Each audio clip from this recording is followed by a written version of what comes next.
कमल, जरा अपनी दीदी को तो फोन लगा। इस बार छुट्टियों में वो आ रही है कि नहीं आ रही है, कुछ पता नहीं चल रहा। पापा, आप ही कर लीजिए ना दीदी से बात। वो कहाँ बात करती है इतने आराम से। क्यों, तुझे क्या परेशानी है? क्या कभी अपनी बहन का हालचाल पूछता है कि नहीं पूछता है? कभी तो पूछा कर, साल में 6 महीने में कभी पूछा कर, दीदी क्या है, सब ठीक तो है? मरी है कि जिंदा है, खुश है कि दुखी है, कुछ तेरा लेना देना है कि नहीं है? मुझे समझ में नहीं आ रहा है, जब से तेरी शादी हुई है तू इतना बदल कैसे गया? तुम छोटे छोटे थे तो कितनी अच्छी तरह खेला करते थे, कितनी अच्छी तरह रहा करते थे, लेकिन अब मैं तुझे देखता जा रहा हूँ जैसे तू अपने में ही हो चुका है। एक बात बता, क्या तेरी पत्नी का कोई फर्ज नहीं बनता? तू कभी चंचल से कहता है कि तू अपनी बहन से बात करा कर, तू नंद से भी बात कर लिया कर। क्यों पापा, क्या चंचल कभी बात नहीं करती है? तू ही बता, कभी बात करती है नहीं करती है? तभी कमल ने चंचल से पूछा था, क्यों, क्या तुम दीदी को कभी फोन नहीं करती हो? नहीं, वो ऐसी बात तो नहीं है, जब दीदी ही नहीं करती है तो मैं भी नहीं करती हूँ। ये क्या तरीका हुआ? तुम कभी कभी तो दीदी से पूछा करो। मैं तो ऑफिस के काम में बिजी रहता हूँ, आकर थक कर सो जाता हूँ। ये काम तो लेडीज का भी होता है ना। क्या तुम मेरी जगह दीदी से बात नहीं कर सकती हो? नहीं, ऐसा तो नहीं है, कर तो सकती हूँ। तभी फिर पापा बोले थे, अभी थोड़े दिन पहले इसकी बहन रहकर गई है, उसको किसने बुलाया था, किसने फोन किया था? क्या तुझे नहीं पता कि तू घर में नहीं रहता है? तू भी तो घर में ही रहता है ना, तुझे भी पता होगा तेरी साली को घर में किसने रखा था, कितने दिन रहकर गई थी, कोई बोला था घर में? चुप रहे थे, सब पता था कि तेरी साली ये मेहमान बनकर आई है। तभी चंचल बोल उठी थी, नहीं पापा जी, वो तो ना उसकी ससुराल वाले कहीं तीर्थ पर गए हुए थे और उसके पति कहीं बाहर 15 दिन के लिए गए थे। उनका ऑफिस का कोई टूर था तो मैंने उसको बुला लिया था। क्यों, वो अपने घर तो नहीं गई थी?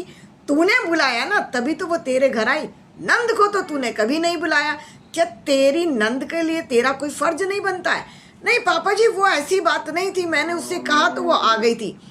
खूब देखता था मैं, अच्छी तरह देखता था जब तुम्हारे पिज्जा बर्गर तुम्हारे कमरों के अंदर ही आ जाए करते थे। ऑनलाइन शॉपिंग चली थी, तुम खूब मॉल में घूमने जाती थी, मॉल में भी गई थी, तुम यहीं से कैब करती थी और यहीं पर आकर उतरती थी। 15 दिन में तुझे एक बार भी इस घर की बेटी की याद नहीं आती है? वो तो शुक्र कर, वो तेरी सगी बहन भी नहीं है। तेरे चाचा तमुओं की बहनें इतनी ऐश इस घर में करके जाती है। तूने देखा था कितनी बार घर में दाल और सब्जी ना बनी थी, मटर पनीर बनते थे या बाहर से खाना आता था? वो जो बजट तुम बना रहे थे ना, तेरे दिमाग में एक बार भी तेरी नंद नहीं आई थी। नहीं पापा जी, ऐसी बात तो नहीं है, मैं तो दीदी के लिए भी बनाती हूँ। ठीक है, बुला लेते हैं और देख लेते हैं, अब की बार फोन करो। फोन कर दिया था काजल को और काजल भी 2-3 दिन के बाद आ गई थी। काजल जब आई थी तो आते ही देखा था तो काजल थोड़ी सी तुनक मिजाज तो थी। आते ही बोली थी, मम्मी ये पूरे घर में क्या हाल मचा रखा है तुमने? तुम तो काम करती रहती हो और भाभी दिन भर अपने एसी रूम में आराम करती है। मम्मी ने कहा था, नहीं बेटा ऐसी कोई बात नहीं, गर्मी बहुत है, बीमार ना हो जाए इसलिए सब अपने अपने कमरों में रहते हैं। जितना मैं कर सकती हूँ मैं कर देती हूँ, बाकी ये बहुएं अपने आप कर लेती हैं, दोनों मिलजुल कर काम करती हैं। और तुम्हें तो पता है, बड़ी तो पहले से ही अपना काम करती है। और बेटी को साथ लेकर आई थी, 4 साल की बेटी थी। बेटी ने आते ही जैसे सोफे पर उधम मचा दिया था, यहाँ कूद वहाँ कूद, ये कर, और फ्रिज में से जितनी पानी की बोतल थी सीधा ढक्कन खोला, मुंह से लगाया और बाहर निकाल कर रख दी थी। अब वो दिन पर दिन देखती जा रही थी। धीरे से कहा था, बेटा इस पानी की बोतल को जरा भर कर रख दिया करो। तभी नंद बोली थी, भाभी ये इतनी छोटी सी बच्ची पानी की बोतल भर कर रख देगी? तुम्हारा दिमाग कहाँ है? क्या करती हो तुम? कभी इस दिमाग का इस्तेमाल भी कर लिया करो। तुम्हारे बच्चे भर देते हैं पानी की बोतल, ये 4 साल की बेटी ये तुम्हारी पानी की बोतल भरेगी? माँ देखो जरा, भाभी की अकल देखो। अकल क्या घास चरने गई है? 4 साल की बच्ची एक गिलास उठा ले वो भी बहुत है। मैं तो अपने घर में इससे कभी कुछ नहीं कराती हूँ। चुप हो गई थी चंचल।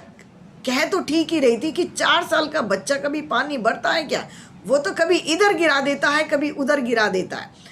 चंचल मन ही मन सोच रही थी कि अब क्या करे। चंचल को बाजार जाना पड़ गया। साथ ही उसकी दादी ने कहा, एक काम करो, तुम कुक्कू को लेकर तो जा रही हो, तुम इस चिंकी को भी लेकर चली जाओ। लेकिन मम्मी जी मैं दो दो बच्चों को कैसे संभालूंगी, मुझे समझ नहीं आ रहा। क्यों नहीं संभाल सकती हो? अगर तुम्हारे घर में दो दो बच्चे होंगे तो क्या तुम उन्हें नहीं संभालोगी या उनको कहीं पड़ोस में देकर आ जाओगी? तुम ये क्यों नहीं कहती हो कि तुम इस बच्चे को ले जाना नहीं चाहती हो? नहीं मम्मी जी बात ऐसी तो नहीं है। और दोनों बच्चों को लेकर वो बाजार चली गई थी। बाजार जाकर उसने वो 20-20 रुपए वाली चूड़ियां और कड़े उस बच्ची को दिला दिए थे। बच्ची कहती रह गई थी मुझे ये बारबी डॉल चाहिए, मुझे ये बारबी डॉल चाहिए। मामी ये डॉल दिला दो ना, क्या इतना भी नहीं दिलाओगी? चुप हो गई थी मामी। 300 रुपए, 400 रुपए वो इस चिंकी पर खर्च करना नहीं चाहती थी। उसके बेटे ने भी कहा था मम्मा ये हेलीकॉप्टर तो दिला दो। दिला दूंगी जब तुम्हारे पापा तुम्हारे साथ में होंगे, दिलाऊंगी, अभी नहीं। चुपचाप इशारों में समझा दिया था ये चिंकी भी साथ है, तुम्हें दिलाऊं या इसको दिलाऊं?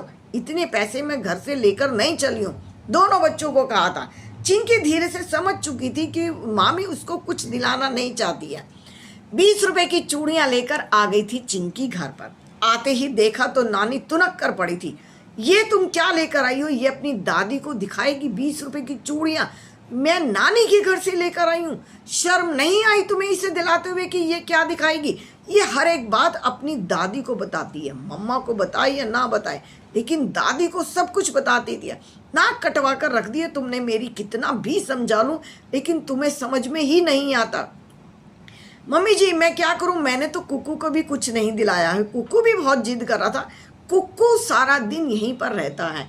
365 दिन में से अगर ये 5 दिन यहाँ पर आ गई है तो 360 दिन तो कुकू के ही ऊपर सब खर्च करते हैं, कुकू के ही लाड़ प्यार होते हैं। क्या तुम 5 दिन भी चिंकी के साथ अच्छी तरह नहीं रह सकती थी? नानी ने कहा था। और उधर बेटी भी कह रही थी कि मेरी समझ में नहीं आ रहा कि मामी कैसी हो जाती है। शुक्र करो अभी मेरे माँ बाप यहाँ पर बैठे हैं तब ये ऐसी हाल बना रही है। अगर ये नहीं होंगे तो ये तो बिल्कुल भी देखेगी ही नहीं कि हम इस दुनिया में रहते हैं या नहीं रहते हैं। चंचल ने फिर कहा था दीदी आप ये भड़काने वाली बातें क्यों करती हो? ऐसे तो मत कहो, मैं तो इसको दिलाकर ही लाई हूँ। क्या दिलाकर लाई हो? क्या पूरे साल में 300 रुपये भी इसके ऊपर खर्च नहीं कर सकती हो? और अपने घर जाती हो तो कुकू के लिए क्या क्या लेकर आती हो जरा आज मुझे बताओ। तुम्हारी माँ तो इसे बड़े लाड़ प्यार करती है, तो क्या मेरी माँ नहीं करेंगी? चुप हो गई थी चंचल। लड़ाई झगड़े से दूर रहना चाहती थी। चंचल को पता था कि जो वो कर रही है वो ठीक नहीं है, लेकिन नंद भी कुछ कम नहीं थी। नंद भी हर बात में जैसे लगता था भाभी के पीछे ही पड़ी हुई है। अब दोनों को शांत कराया था और कमल ने कहा था कि रहने दो, इन टॉय को मैं ही दिला दूंगा, और कहकर बीच बचाव कर दिया था। अब मम्मा और पापा को समझ आ चुका था कि उन्होंने बेटी को बुलाया तो है, लेकिन खर्चा भी उन्हें खुद ही करना चाहिए। बहू और बेटी में फ़र्क नहीं करना चाहिए। बहू की तो कोई जिम्मेदारी नहीं थी कि उसको टॉय दिला कर लाती। शाम के समय किशनलाल जी बेटी को लेकर गए थे, नाती को लेकर गए थे चिंकी को, और खिलौने दिलाकर लेकर आए थे। दोनों बच्चों को लेकर गए थे, कुकू को भी और चिंकी को भी। दोनों बच्चों में कोई फ़र्क नहीं करते थे किशनलाल जी। किशनलाल जी ने बेटी को भी समझाया था बेटा जब अपने घर में आती है ना तो थोड़ा सा शांत रहा करते हैं। कुछ दिनों के लिए आई हो तो कड़वी यादें बनाकर क्यों जा रही हो? थोड़ा सा तो शांति रखो। तुम आती ही कितने दिन के लिए हो? इंतजार करते रहते हैं हम तुम्हारे आने का। और बच्चों का क्या है? बच्चों के लिए तो खिलौना खिलौना होता है, चाहे छोटा हो चाहे बड़ा हो, कीमत कोई भी हो, उसे तो प्यार मिलना चाहिए। हाँ मैं ये ज़रूर कहूँगा कि दोनों बच्चों की बराबरी एक जैसी होनी चाहिए। दोनों बच्चों को प्यार करो कहकर किशनलाल जी ने दोनों बच्चों को टॉय दिला दिए थे।